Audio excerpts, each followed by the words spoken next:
አንድ ልጅ ጋር እንደዚህ ስታወራኝ በጣም ትምህርት ቤት መሄድ አልፈልግም። ምክንያቱ ደግሞ ሁሉም ክፍል ውስጥ ያሉ ልጆች በሙሉ የወንድ የሴት ጓደኛ አላቸው ወይም ሪሌሽንሽፕ ውስጥ ገብተዋል።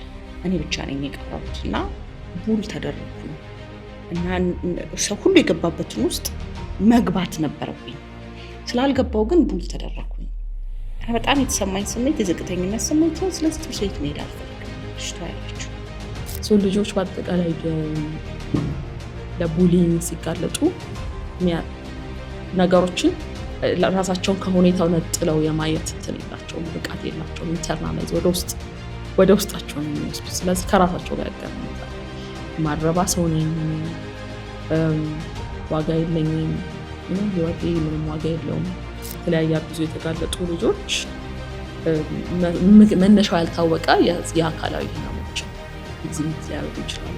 ከዛ ገፋስ እየዘለለ ከፍ እያለ ሲመጣ ከሌሎች ሁኔታዎች ጋር ተደማምሮ ራስን የህይወትን ለማጥፋት እስከመሞከር እስከማድረግም ሊሄድ ይችላል ማለት ነው።